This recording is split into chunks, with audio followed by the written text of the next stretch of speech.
docente, profesora Eliana Catacora Salas. En esta oportunidad nosotros vamos a exponer acerca de vivir bien y la cerámica, ¿no? Técnicas artefactuales y sociales en la Amazonía peruana. El curso, como sabemos, culturas andinas y amazónicas. Y bueno, acá tenemos los integrantes. Bueno, vamos a comenzar a hablar del discurso oficial y la ontología indígena. Básicamente el discurso oficial, para ser concreto, tiene que ver con el concepto occidental de lo que es vivir en comodidad, digamos, con algunos servicios, agua, luz, transporte, todas estas cosas que hacen la comodidad de la ciudad. Sin embargo, en contraste notable tenemos, por ejemplo, según esta imagen, a las personas indígenas que viven quizás en una casa o una construcción rudimentaria, como forma de palafito, y que puede considerar de que tienen quizás una condición de pobreza. Sin embargo, según su cosmovisión, según Elvira Belaunde, Luisa Elvira Belaunde, vivir bien se contempla en la piel arrugada por el sol, en el tacto húmedo con el barro, en la autonomía con lo que cada familia sostiene su vida en el territorio. O sea, la forma de vivir de estas poblaciones indígenas para ellos es vivir bien. Siguiente. Y acá se ve básicamente relacionado con la cerámica, cómo ellos le enseñan a sus hijos a que una buena cerámica, una buena olla hecha de cerámica y que no se rompa, representa el cuidado de toda una familia. Y para ellos tienen que tener, según su cosmovisión, cuidar, por ejemplo, el hecho de que no tengan la menstruación en el caso de la dama, y, por ejemplo, cuidarse de no tener relaciones sexuales antes de poder abstraerlo, y así algunos ejemplos de cómo la olla, hacer una olla que esté, digamos, en buenas condiciones y pueda albergar comida y también bebida para toda la familia, es cuidar a toda la familia y vivir bien para ellos. Muy diferente al concepto occidental, que básicamente es el que vemos acá, ¿no?, de la ciudad, y tratan de incluirlos a ellos en un concepto multipluri. Sin embargo, el concepto de ellos es muy específico con relación al cuidado, ¿no?, de todo. Pasa por favor al siguiente. Y acá, por ejemplo, se ve, ¿no?, es como un paradigma que hay que romper, el paradigma estatal e institucional, donde para ellos es con el tema con el hecho de incluir pluriculti, inter y pluri, se engloba todo, ¿no?, y buscan homogeneizar. Sin embargo, la votación tiene que ver con el hecho de la absorción o control de un grupo o entidad por parte de otro de poder. O sea, el Estado. Ya, entonces acá vemos y la vivencia indígena local, que es muy diferente, ¿no? Ellos tienen su propio concepto de vivir, una práctica cotidiana, la delicadeza del arte, la crianza de los hijos, la autonomía y la fragilidad de las relaciones sociales. Ahora vamos a dar paso a mi compañera. Bueno, continuando con el tema de constitución, yo les voy a hablar de la parte que es arte y política de la Sabahun y el Sher del Pujún, en la dimensión política del alfaresmo. Pero para entender esto, primero vamos a darle contexto. ¿Qué es Shen Pujún? Bueno, Shen Pujún quiere decir vivir bien o el buen vivir, ¿no?, para el pueblo Bajún. Bueno, y también se basa en vivir en la comunidad con autonomía, respeto y armonía, tanto con la naturaleza y con los temas de la comunidad, ¿no? No se trata de acumular riqueza, sino mantener buena relación con las personas y la naturaleza, como la dice. Siguiente, por favor. Ya, bueno, dentro de ello también se menciona lo que es la cerámica como expresión política, ya que la cerámica era donde ellos las mujeres al menos podían, ¿no?, expresar su cultura y también los ríos, sus creencias y todo lo demás, ¿no? Es una forma de defender su cultura y su territorio. Y la cerámica se elaboraba con significancia para conservar estos conocimientos tradicionales que eran pasados de las abuelitas hacia sus mamás y así, ¿no?, sucesivamente. Y también la cerámica tiene una relación con el territorio. ¿Por qué? porque la arcilla proviene de la tierra, entonces si no hay, o el territorio, ¿no? Entonces, si no hay tierra, no habría esto, ¿no? Esta vasija que ellos valoran bastante. Bueno, sin territorio no habría arcilla y no cerámica. Entonces, defender el territorio también significa defender el Shein Pohun, que es el buen vivir. Siguiente, por favor. ¿Y por qué es que aparece esto, no? Bueno, antes de eso, ¿por qué es que aparece este Shein Pohun? Porque la relación con las protestas indígenas de 2009. Hubo la población Awajún y Huampi se levantaron porque el Estado peruano estaba vulnerando, ¿no?, sus territorios haciendo la minería o lo que son las deforestaciones, ¿no? Es porque ellos se levantan en este año y es por eso que ellos también valoran más o dan más valor a su cerámica, ¿no? Y defendían su territorio y también era la forma de defender su buen vivir, ¿no?, como ellos vivían. Porque claro, ellos no querían acumular riqueza, no era dinero, sino que tener suficiente comida, tener un lugar donde quedarse y todo, ¿no? La cerámica también simbolizaba esa relación entre la cultura y el territorio. La alfarería también era una técnica social, ya que enseñaba la paciencia y la responsabilidad, fortalecía la cooperación familiar y se transmitía conocimientos entre generación y generación. Formaban personas que además de fabricar, formaba personas aparte de formar a las vasijas en sí, ¿no? Entonces, esta no era un simple acto de hacer a masa, sino era que cada mujer que hacía este acto era cuidadosamente delicada. Siguiente, por favor. Ya, bueno, el siguiente punto es el Nucuy y los celos de la arcilla. ¿Qué es Nucuy, no? Nucuy es una figura sagrada dentro de la cosmovisión del pueblo Awajún. Es considerada la dueña de la tierra, protectora de la arcilla y de los cultivos según las creencias del Awajún. Ella prácticamente era quien cuidaba y quien daba la arcilla, ¿no? Si tú no si se rompía la vasija, o digamos, de un tiempo ibas y seguías haciendo, se secaba eso, era que tú no estabas teniendo una buena relación con tu entorno o con ella misma, porque para hacer la arcilla la cerámica tú tenías que tener ciertas restricciones, ¿no? Que a continuación les voy a mencionar. Siguiente, por favor. ¿Por qué la arcilla es tan importante? La arcilla es indispensable para la vida cotidiana de Awajún. ¿Por qué?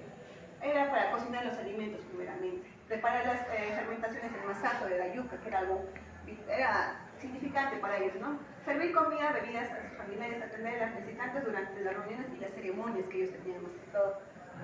Y ya, ¿qué significan los celos de Awajún, del Nucuy? Bueno, es acá que les menciono que ciertas restricciones que tenían, ¿no? Acá es las normas o resguardos que ellos mencionaban, ¿no?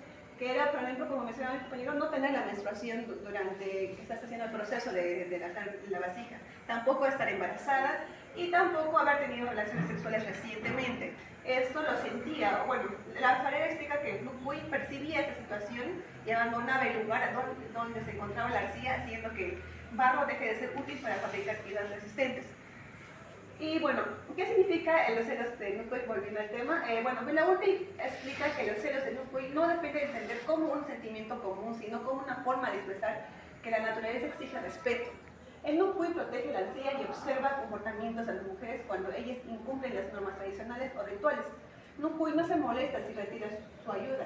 Como consecuencia, la arcilla pierde la calidad, o sea, se rompe. O no se puede hacerlo en sí. Las minas pueden desaparecer, las vasijas se rompen durante la cocción y el trabajo se pierde, ¿no? Eso y lo simbolizan como celos. El siguiente, por favor. Voy a contar un relato de la pedagogía mítica Aihun y Nantu. Este relato cuenta que Aihun y Nantu eran una pareja en la cual Nantu le dijo a Aihun que preparara una comida con las calabazas que ya tenían. Para lo cual Aihun decidió cocinarlas, pero le ganó el egoísmo y se lo terminó comiendo ella sola.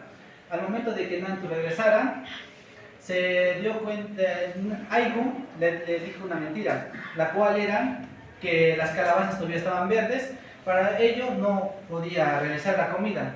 Pero tiempo después, Nantu se dio cuenta de la mentira de Aihun y decidió marcharse y dejarla, y se fue al cielo, para lo cual Aihun decidió seguirlo y al momento de subir la cuerda se rompió por su peso y al momento de caer el vientre de Aihun reventó y de ella surgieron las vasijas que hoy conocemos y todas las mujeres usan.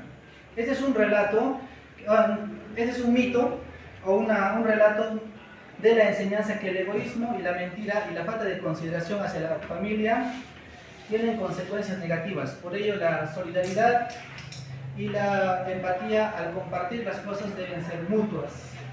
Siguiente, por favor. Ya, agenciamientos del pensar y el bien.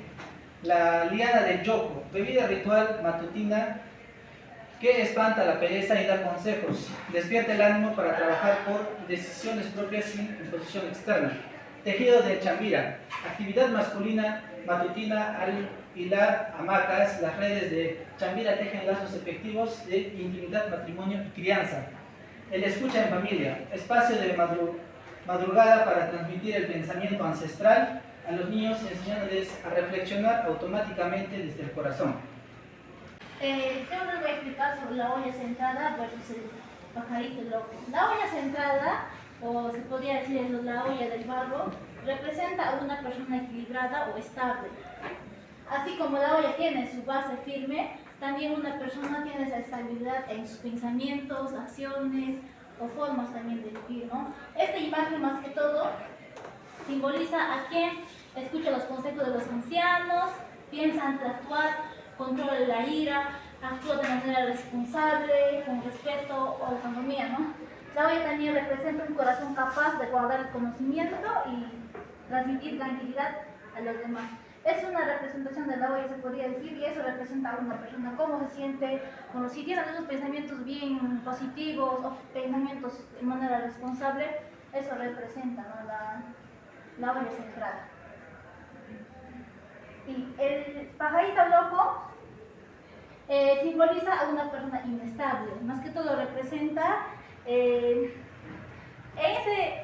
el mito, al caerse se vuelve un pájaro, ¿no? Entonces eso significa, representa a una persona inestable, porque cambia constantemente de opinión, también actúa impulsivamente, deja llevarse por la ira, genera conflictos, o sea, es una persona inestable.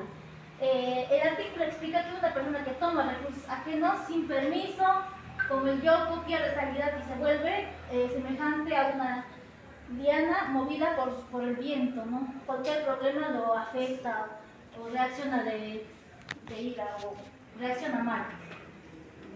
Shipibo con Ibo, Hakuna Haki y crianza. ¿Qué es el Hakuna Haki? La Hakuna Haki significa bien vivir o vivir en armonía para el pueblo Shipibo con Ibo. No se basa de tener muchas cosas materiales o tener más cosas así materiales, ¿no? Sino en formar personas respetuosas, personas que son trabajadoras, también solidarias o empáticos se podría decir, ¿no? O desde la infancia, o sea, de generación a generación. La educación desde los abuelos. En la cultura Shipibo con Ibo tienen normas para los niños. Los niños aprenden junto con sus abuelos a realizar diferentes actividades, se levantan alrededor de las 3 de la mañana, también reciben consejos, ¿no?, sobre cómo vivir correctamente o cómo va a ser en la vida, ¿no?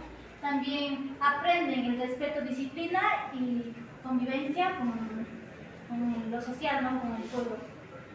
Los abuelos enseñan también a no robar, hay normas, ¿no?, a no robar, no tomar cosas ajenas, trabajar con cuenta propia, compartir con los demás, respetar a la familia y a la comunidad. También tenemos problemas actuales.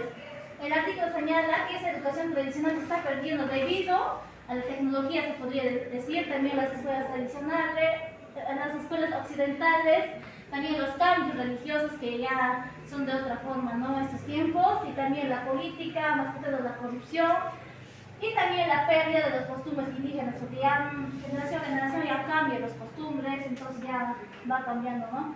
Como consecuencia, disminuye la transmisión de valores, el respeto, también las formas de vivir, también la forma también tradicional de enseñar al vivir bien.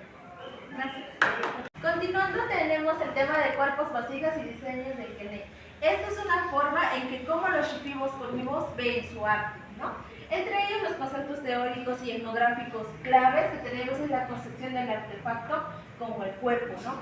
O sea, para el pueblo shipibo cognitivo, para ellos esta vasija o barro, esta cerámica, no es llamado, bueno, más conocido como llamado como mahueta.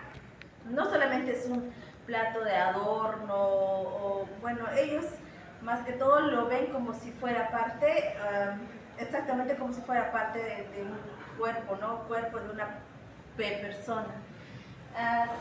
Siguiente, tenemos la serpiente primordial de Ronin, ¿ya? Ya también acá, cuando las mujeres moldean el barro dando vuelta de esta forma, que está capturado de una forma de parte de acá arriba, la foto, es esto, están imitando el movimiento espiral en este caso de la espiral Ronin. Pero ¿qué es Ronin? Es una anaconda mística que para ellos funcionaba, o bueno, les dio la vida al mundo, ¿no? Es la Ronin de acá. Es la forma de esto, ¿no? Justamente, imita la acción creadora y el movimiento circular de la anaconda cósmica Ronin. Esa es la parte del proceso de fabricación, que es una reactivación del orden cosmológico. Siguiente. Ya también, acá tenemos la temporalidad y ética de la fragilidad. Ya también aquí nos habla de la diferencia entre que nosotros ponemos, por ejemplo, ¿no? Si a nosotros se nos rompe un plato o una taza, ya enojados, ¿no? Nos ponemos mal, ¿no? Porque hemos roto, pero en cambio para ellos no. Para ellos si se rompe la cerámica ya también no se ponen mal, ¿no? Sino saben que no es un objeto efímero, ¿no? O sea que saben que solamente dura cierto tiempo. ¿Ya? También ética de la fragilidad.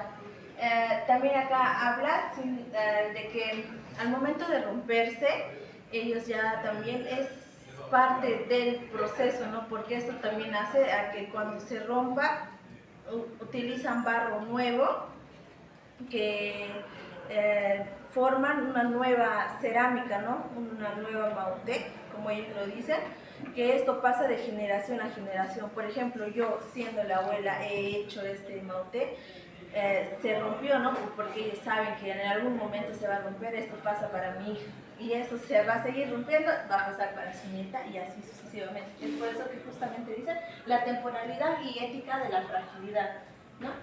Sino como la condición misma de vivir bien. Ya, siguiente, tenemos la siguiente diapositiva. Hablamos justamente, ¿no? Como les iba adelantando, de reciclaje y memoria generacional.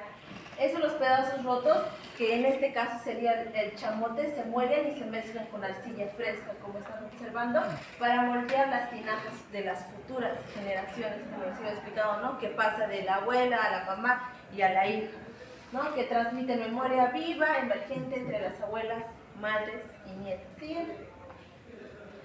Ya también acá vamos a hacer un síntesis en general, comparando este paradigma del análisis antropológico de la matriz.